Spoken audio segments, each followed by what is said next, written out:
구원의 주 예수라고 제목을 정해보았습니다.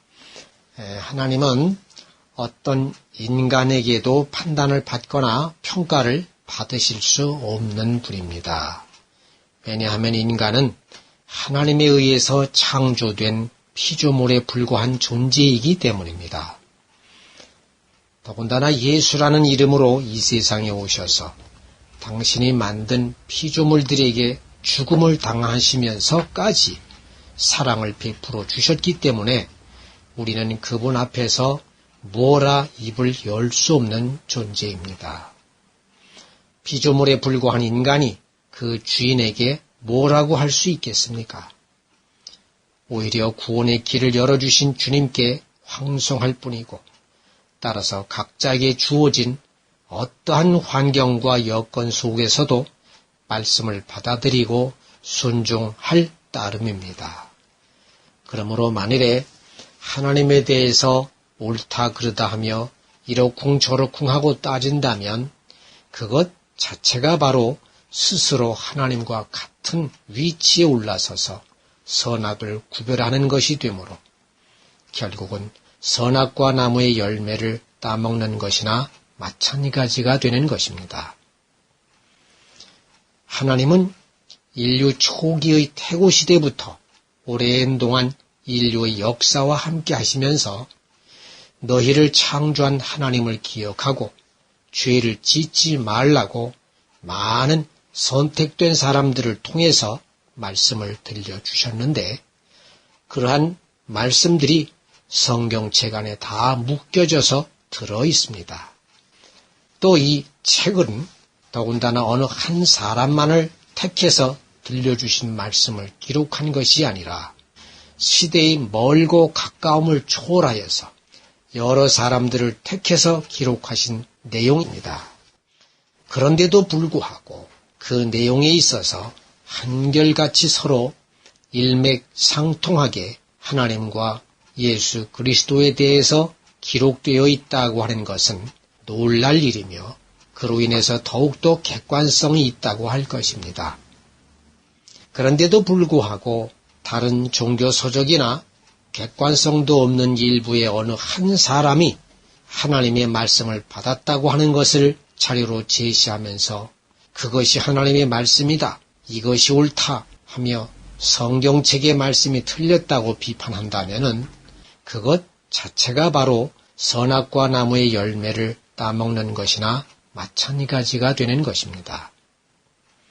단지 비판을 받아야 한다면 성경의 말씀대로 지키지 않고 순종하지 않는 우리들 자신과 지도자들이 비판을 받아야 마땅할 것이라고 봅니다. 그래서 이와 같은 모양새를 구태여 표현하자면 부모가 자식을 낳은 뒤에 아직 말도 못하는 갓난아기를 쳐다보면서 이 아기가 언제 커서 사람 구실을 할까 하며 기대를 걸어보기도 하고, 아이가 옹알이를 할 때마다 같이 응대하며 말을 건네보고, 말을 배우기 시작할 때에 그에 맞춰 아빠, 엄마를 가르쳐 주었고, 그로 인해서 아이가 아빠, 엄마를 부를 때마다 기뻐하여서 참 기뻐서 좋아했더니 이제는 커서 말도 하고 뛰어다닐 줄도 알게 됨으로 해서 그것이 오히려 다른 곳에서 거짓된 말을 배우고 돌아와서 하는 말이 당신들은 내 부모가 아니라고 하면서 자신을 태어나게 해준 부모에게조차 대드는 격과 마찬가지라고 하겠습니다.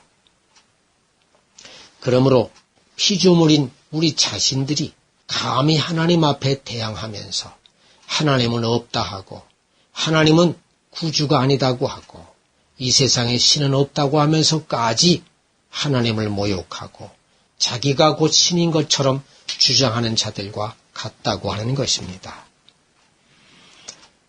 따라서 이와 같은 일이 생기지 않도록 하기 위해서라도 하나님은 당신이 선택하신 여러 사람들로 하여금 지혜와 명철을 가르쳐 전해주셨는데 그 말씀들이 수없이 많이 있는 것을 성경에서 우리는 보아 알고 있습니다. 몇 가지를 본다면 전도서 12장 1절과 2절에 의하면은 너는 청년의 때에 너의 창조주를 기억하라. 곧 곤고한 날이 이르기 전에 나는 아무 낙이 없다고 할 해들이 가깝기 전에 해와 빛과 달과 별들이 어둡기 전에 비 뒤에 구름이 다시 일어나기 전에 그리하라 하고 말씀하고 있고 또 욥기 28장 28절에는 주를 경외함이 지혜요 악을 떠남이 명철이니라 라고 하였고 잠언 3장 7절에는 스스로 지혜롭게 여기지 말지어다 여호와를 경외하며 악을 떠날지어다 라고 했고 잠언 4장 6절에서도 지혜를 버리지 말라 그가 너를 보호하리라 그를 사랑하라 그가 너를 지키리라 하고 있습니다. 이와 같은 말씀들은 성경에 수없이 많이 있는 줄로 압니다. 그런데 이와 같은 가르침은 본문에 나오는 예수님의 가르침보다는 매우 점잖게 표현한 말씀이 아닌가 하는 생각이 들 수가 있습니다.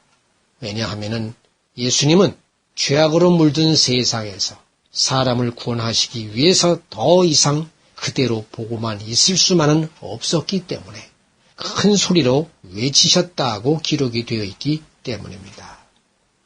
그래서 본문의 44절과 45절에 의하면은 예수께서 외쳐 이르시되 나를 믿는 자는 나를 믿는 것이 아니요 나를 보내신 이를 믿는 것이며 나를 보는 자는 나를 보내신 이를 보는 것이니라고 하셨습니다.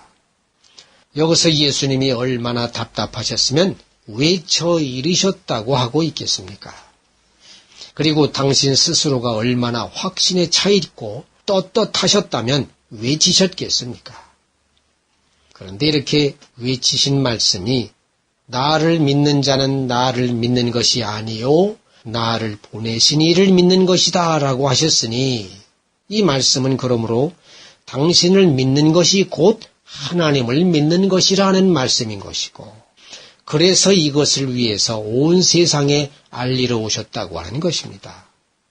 그리고 또 말씀하시기를 나를 보는 자는 나를 보내신 이를 보는 것이니라고 하셨으니 이 말씀도 마찬가지로 예수님 자신을 보는 것이 곧 하나님을 보는 것이라고 하셨기 때문에 예수님이 곧 하나님이시라는 말씀입니다. 이 말씀을 다른 말로 표현하면 내가 곧 하늘에서 내려온 하나님이다 라고도 이렇게 표현할 수가 있는 것입니다. 우리는 예수님이 이 땅에 오시지 않았다면 우리가 과연 어떻게 무엇을 기준으로 표준으로 살아올 수 있었을까요? 그래도 예수님이 오셨으므로 우리는 예배를 통하여 우리가 죄를 고백하는 생활을 하고 이렇게 죄를 내가 짓는 일을 하면 안 되겠구나 라고 하는 마음을 다시 또 다짐하고도 합니다. 그러나 만일에 예수님이 오시지 않았다면 우리는 이렇게 예배드리는 이러한 일도 거의 없었을 것이고 평소의 삶을 통해서도 예수님의 말씀대로 순종할 일도 없을 것이고 따라서 우리의 죄악은 그대로 남아있어서 구원에 이르는 길은 결코 열리지를 않았을 것입니다. 만일에 구원하는 길이 있다고 한다면 오로지 구약시대에 있는 그 율법처럼 저 짐승을 잡아 바치면은 내 죄가 사해지겠지 하면서 살 수밖에 없는 그러한 환경에 처했을 것입니다. 그러나 이 땅에 예수님이 오심으로 인해서 하나님의 사랑을 증거하시고 또 하나님의 사랑과 더불어서 주님의 말씀을 전해주시면서 내가 그리스도인 것을 알고 구세주인 것을 알고 내가 곧 하나님이다라고 하는 이 말씀을 너희들이 믿고 나를 따르면 너에게 구원이 있다고 말씀하신 이 말씀으로 인해서 우리는 그래도 그나마 예배를 드리면서 내 죄를 고백하고 죄 용서를 빌며 바르게 생활할 수 있도록 기회를 주셨다고 하는 이 사실이 얼마나 다행인지 모르고 정말 뭐라고 감사를 드리지 않을 수가 없다고 하는 말씀입니다. 그런데 예수님께서 이렇게 외쳐 이르신 이 말씀이 있기 이전부터 이미 예수님이 하나님에 의해서 내 아들이다라고 보증하는 말씀이 이미 있었습니다. 그 말씀은 마태복음 3장 17절을 살펴보면 알 수가 있겠습니다. 그 내용에 의하면은 예수께서 세례를 받으시자 하늘로부터 소리가 있어 말씀하시되 이는 내 사랑하는 아들이요 내 기뻐하는 자라고 하신 말씀이 있습니다. 또 마가복음 9장 7절에서도 베드로와 야고보와 요한 앞에서 변형되실 때에 구름이 와서 그들을 덮으시며 구름 속에서 소리가 나되 이는 내 사랑하는 아들이니 너희는 그의 말을 들으라고 하신 말씀이 있었습니다. 그러면서 너희들은 예수를 따르라 내 사랑하는 아들이다 라고 하셨다고 하는 것입니다. 그런데 신약에 있는 이 기록뿐만 아니라 구약에도 예수님이 세상에 오실 것을 미리 예언하고 있습니다. 그것이 창세기 3장 15절, 이사야서 7장 14절, 미가서 5장 2절에 나와 있습니다. 그것을 제가 한번 읽어보면은 창세기 3장 15절에 내가 너로 여자와 원수가 되게 하고 내 후손도 여자의 후손과 원수가 되게 하리니 여자의 후손은 네 머리를 상하게 할 것이요 너는 그의 발꿈치를 상하게 할 것이니라 하시고 라고 이렇게 기록이 되어져 있습니다. 그러므로 이미 구약의 저 멀리 먼 옛날부터 벌써 이러한 예수님의 세상에 오실 것이라고 하는 것을 미리 말씀하고 계시고 있다는 것입니다. 그 다음에 이사야서 7장 14절을 보면은 그러므로 주께서 친히 징조를 너희에게 주실 것이라 보라 처녀가 잉태하여 아들을 낳을 것이요 그의 이름을 임마누엘이라 하리라 라고 이렇게 또한 말씀을 하고 계십니다. 그리고 또 미리 예언한 말씀 중에 미가서 5장 2절을 보면은 베들레헴 에브라다야 너는 유다 족속 중에 작을지라도 이스라엘을 다스릴 자가 네게서 네게로 나올 것이라 그의 근본은 상고에 영원에 있느니라 하고 말씀하고 계십니다. 그의 근본이 상고라고 하고 있습니다. 아주 먼 옛날부터 그 근본이 있다라는 말씀입니다. 그리고 또 영원에 있느니라 영원 전부터 있느니라는 말씀을 하고 계십니다. 그리고 또 예수님의 고난받음에 대해서도 이미 이사야서 53장에 기록이 되어져 있습니다. 그것을 또 제가 읽어보면은 이사야서 53장의 3절부터 보면은요. 그는 멸시를 받아 사람들에게 버림받았고 간고를 많이 겪었으며 질고를 아는 자라. 마치 사람들이 그에게서 얼굴을 가리는 것 같이 멸시를 당하였고 우리도 그를 귀히 여기지 아니하였도다. 그는 실로 우리의 질고를 지고 우리의 슬픔을 당하였거늘 우리는 생각하기를 그는 징벌을 받아 하나님께 맞으며 고난을 당한다 하였노라. 그가 찔림은 우리의 허물 때문이요 그가 상함은 우리의 죄악 때문이라. 그가 징계를 받음으로 우리는 평화를 누리고 그가 채찍에 맞음으로 우리는 나음을 받았도다. 우리는 다 양 같아서 그릇 행하여 각기 제 길로 갔거늘 여호와께서는 우리 모두의 죄악을 그에게 담당시키셨도다. 라고 이렇게 기록이 되어져 있습니다.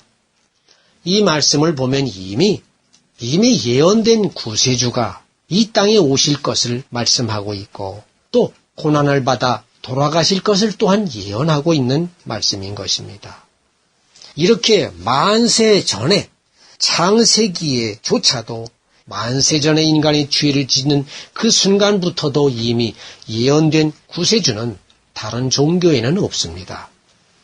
석가모니도 예언되질 않았고 마호멧도 예언되지를 않았습니다. 어느 종교에도 이렇게 미리 구세주로 오실 거라고 하는 것을 만세 전부터 예언한 말씀이 없습니다. 그러므로 성경 말씀은 우리에게 있어서 구원의 말씀인 것이고 진리의 말씀 자체라고 하는 것입니다. 그러므로 우리가 흔히 종교라고 얘기를 하고 있습니다마는 이 종교라는 표현은 주님을 믿지 않는 일반 사람들이 저 사람들 종교인이냐라고 이렇게 종교인이라고 이렇게 말을 지칭할 수 있는 그러한 것을 마련하기 위해서 만들어낸 하나의 단어라고 저는 생각을 합니다. 그러므로 우리 기독교는 곧 진리인 것이고 우리의 생명인 것이고 구원의 말씀인 것입니다. 다시 본문으로 돌아가면은 예수님께서 외치신 이러한 말씀은 그 당시에 로마 황제를 저들이 신으로 추앙하고 따랐던 그들에게 반역하는 것이 되어져 버렸고 또 유대인의 제사장들은 물론이고 서기관들과 바리새인들에게 있어서는 그야말로 신성 모독 그 자체였던 것입니다. 그리고 또 중요한 것은 악과 거짓으로 죽음의 왕 노릇을 하고 있었던 사탄에게는 선전포고와 같은 말씀이었습니다. 따라서 이로 인해 사람들에게는 구원의 빛이 생겨나게 되었고 천국을 향한 참된 소망이 생기게 되었고 따라서 천국 문이 열려지게 되었던 것입니다. 그러므로 사도행전 4장 12절에는 다른 이로서는 구원을 받을 수 없나니 천하 사람 중에 구원을 받을 만한 다른 이름을 우리에게 주신 이 일이 없음이라 하고 이렇게 하고 있는 것입니다.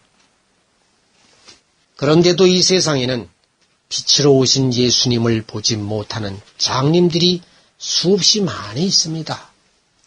자기 교만에 빠져서 하나님의 말씀을 함부로 판단하거나 거짓된 곳에 홀려 미혹되거나 욕심의 눈이 가려서 아예 처음부터 눈을 감고 빛을 보지 않으려는 그래서 어둠만을 찾아다니는 장님들이 수없이 많이 있습니다. 물론 아직 복음이 전파되지 않은 곳도 역시 있을 수가 있겠습니다.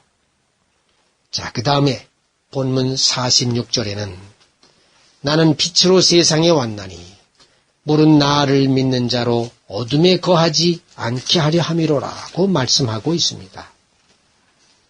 그렇습니다. 우리가 주님을 메시아와 구세주로 알고 믿는다면 어둠에 거할 수 없게 되어 있습니다. 사실은 그렇게 되어 있습니다. 그런데도 불구하고 우리는 언제나 어둠 앞에 무릎을 꿇으려 하는 내 자신을 바라보게 됩니다. 왜 그렇습니까? 이미 다 아시다시피 그 이유는 바로 내 안에 있는 악과 거짓이 권세를 쥐고 나를 지배하고 있기 때문입니다. 그러므로 말미암아 자기만을 사랑하고 세상을 쫓아가는 사랑에서 오는 못된 이기주의와 욕심과 정욕들을 사랑하여 쫓아가기 때문입니다.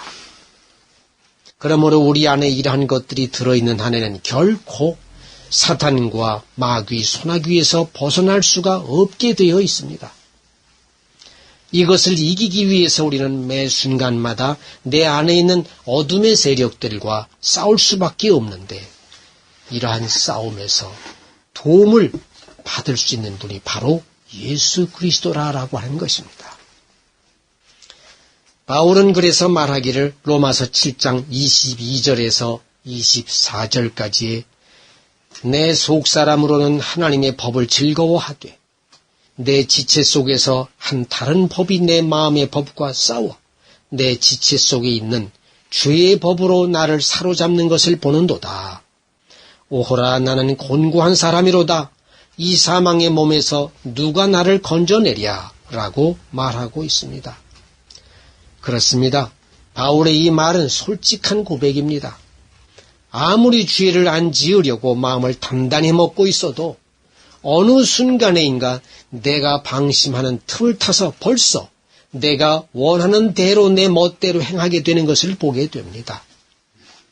그런데 마음을 단단히 먹고 있을 때는 시험이 오는 것 같지도 않고 오지도 않습니다. 그래서 아무런 문제도 없이 그대로 지나가게 되는 경우가 있습니다. 그러나 그 마음을 단단히 먹고 있다고 하는 것이 그리 길지를 않습니다. 짧은 순간 그저 단단히 내가 지켜야지, 마음을 굳게 다짐해야지라고 하는 그 순간은 짧게 지나가게 되는 것을 우리는 알게 됩니다. 그래서 어느 순간 잊혀져서 방심하게 되고 나중에 지나고 보면 벌써 내가 시험에 걸려 넘어졌구나 라고 하는 것을 깨닫게 된다고 하는 것입니다. 그래서 그날 저녁에 하루를 되돌아보면서 내가 왜 이랬나? 그때 내가 이렇게 하면 될 것을, 다음에 또 그런 일을 만나게 되면 다시는 그런 것에 넘어지지 않을 거야 하며 다짐하고 또 다짐을 하게 됩니다. 그러나 이렇게 다짐하는 것만으로도 참으로 다행입니다. 그런 다짐도 못하고 그냥 지나가는 경우가 있기 때문입니다. 요는 내가 잘못을 했는데도 불구하고 그것이 잘못인 줄도 모르고 그냥 지나친다고 하는 점입니다. 그래서 바울처럼 고백하기를 내 마음으로는 하나님의 말씀대로 바르게 살고 싶은데 내 안에서 나도 모르게 저절로 악과 거짓이 튀어나와 그것에 걸려 넘어지는 것을 보는구나. 정말로 나는 아직도 주님으로부터 멀리 떨어져 있구나. 이 사망의 몸에서 어찌할꼬 하고 애통하게 되는 것입니다. 그러나 주님은 이렇게 애통하는 자를 위해서 오셨다고 하고 있지 않습니까? 그러므로 이런 애통의 삶에서 주님의 도우심으로 한 발짝, 두 발짝 더 주님의 빛을 향해서 전진하게 되는 것입니다. 그러면은 나도 모르는 사이에 주님께서 나를 이끌고 계시다고 하는 것을 알게 되는 것입니다. 그러므로 주님께서는 애통하는 자들을 결코 뿌리치지 않는 분임을 다시 한번 확인하게 됩니다. 이것이 바로 주님을 향한 신뢰요 믿음인 것입니다. 그 다음에 본문 47절에는 내가 온 것은 세상을 심판하려 함이 아니요 세상을 구원하려 함이로라 하고 계십니다. 그렇습니다. 주님께서 오신 것은 힘이 없고 굶주리고 병들고 애통하는 자들과 고아와 과부를 위해 오신 것이지 건강하고 아무런 문제가 없다고 하는 자들을 위해서 오신 것이 아닙니다. 이 말씀은 저번에도 말씀드렸듯이 세상의 악과 거짓으로 찌들어서 선함과 진리로 살지 못하는 이들을 위해서 오신 것이고 진리의 말씀에 갈급하여 배고파하는 이들을 위해서 오신 것이고 또 심령이 병들어서 죽어가고 죄의 삶에서 헤어나지 못하여 애통하고 영적 생명의 아버지를 잃어버리고 또 신랑이신 참된 주님을 잃은 그러한 이들을 위해서 치료하고 구원케 하시기 위해 오신 것이라는 말씀입니다. 그러나 무엇을 좀 안다고 하면서 자신이 마치 신이 된 것처럼 하나님의 말씀을 함부로 판단하며 악과 거짓이 자신 안에 그대로 있으면서도 회개할 줄을 모르는 사람들을 위해서 오신 것은 결코 아닙니다. 그들에게는 아무리 하나님의 말씀을 들려주어도 하나님이 없다 하는 것이고 따라서 하나님은 그들에게 오시지 않은 것이라는 말씀입니다. 그런데 48절에서 누가 심판한다고 했습니까? 그것은 내가 한 그 말이 마지막 날에 심판한다고 했습니다. 주님의 이 말씀은 참으로 어려운 말씀입니다. 왜냐하면 주님께서 하신 그 말씀은 사실 주님 자신이 하신 말씀이기 때문에 내가 한 그 말이 마지막 날에 심판한다고 하신 말씀은 곧 주님 자신이 심판한다고 하신 말씀과 같기 때문입니다. 그래서 의아해하면서 주님이 따로 있고 말씀은 또 따로 있는가? 라고 이렇게 생각할 수도 있는 말씀입니다. 그러나 이 말씀은 주님께서 세상에 오신 목적이 심판하기 위해서 이 세상에 오신 것이 아니라는 말씀입니다. 죄인들을 구원하기 위해서 오신 것이라는 말씀입니다. 그래서 십자가에 매달려 내 몸을 바치고 생명을 다해 죽는다 하여도 죄인들이 회개하고 내 앞에 오기만 하면 내가 그 회개한 자들을 한 사람도 빠짐없이 모두 구원시키고자 여기에 왔다라고 하시는 말씀인 것이지 내가 심판하러 온 것이 아니라는 말씀입니다. 그리고 그 회개한 자들이 바로 내 백성이라는 것이고 이스라엘 집에 잃어버린 양이라고 하는 것입니다.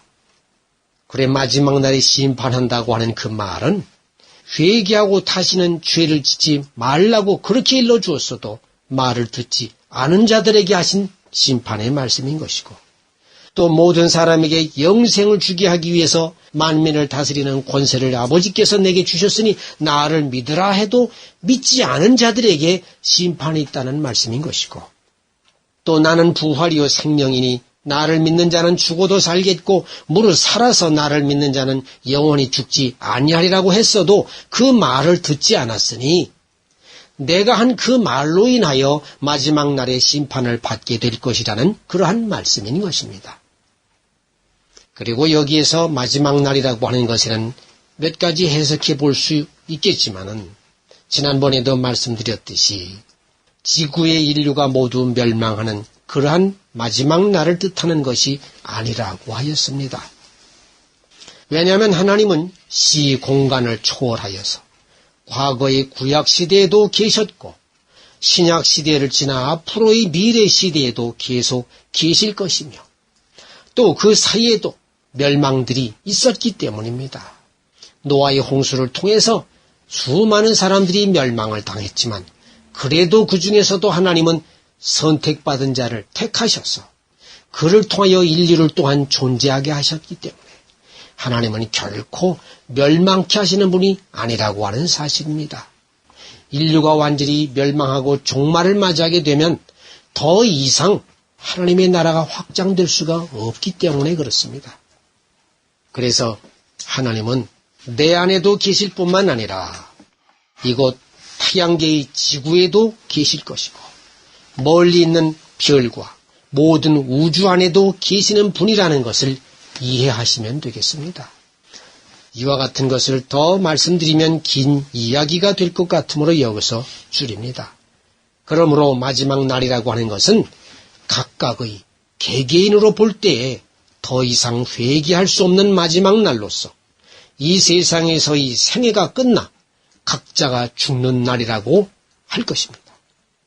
그리고 여기에 더 추가해서 우리가 살펴볼 수 있는 마지막 날은 주님께서 말씀을 전하시다가 십자가에서 돌아가시게 되는 당신의 생애의 마지막 날로도 볼 수 있다고 하는 것입니다.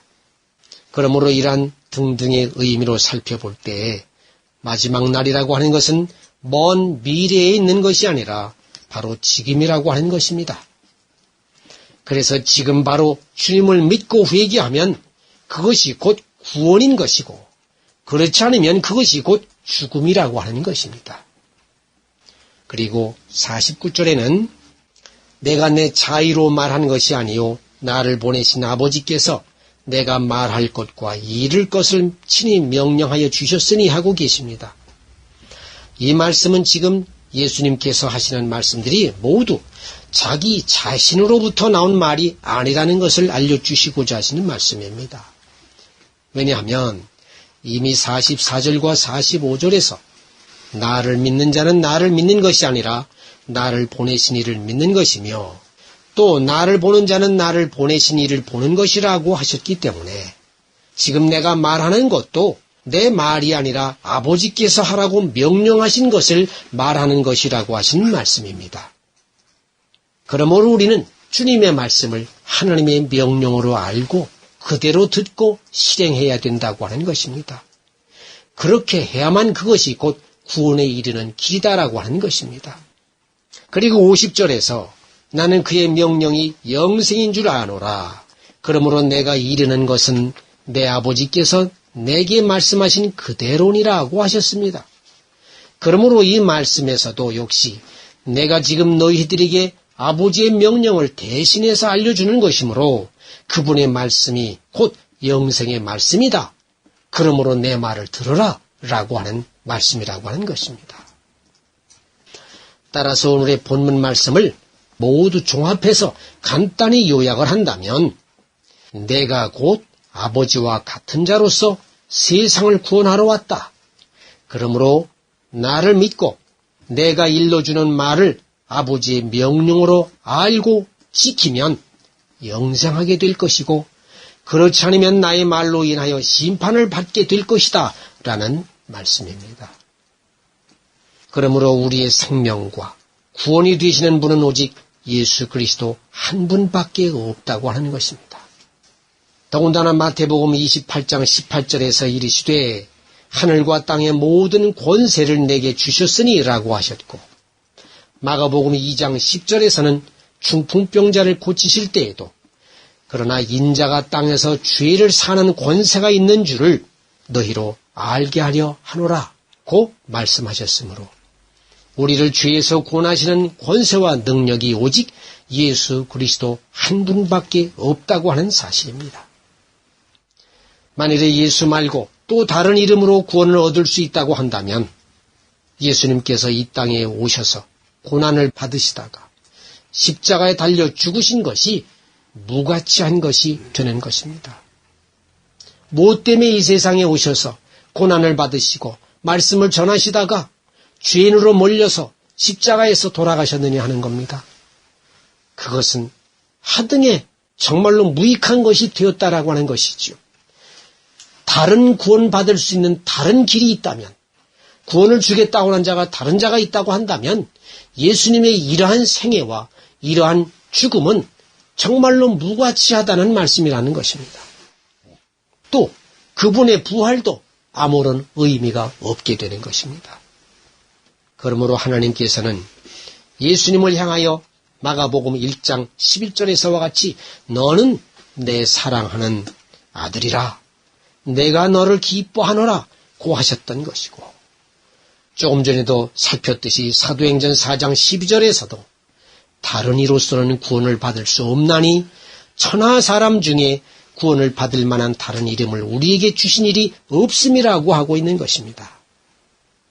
자, 이제 12월은 예수님의 탄생과 이 땅에 오심을 깊이 있게 생각해야 될 그러한 달이라고 볼 수가 있습니다. 그래서 그분이 오심으로 인해 인류가 구원에 이르게 되었다는 것과 그와 더불어서 내 자신이 빛과 생명 안에 거할 수 있게 되었다는 것을 감사히 알고 더욱더 주님의 생명의 말씀을 명령으로 알고 지키는 그러한 저와 여러분이 되시기를 바랍니다.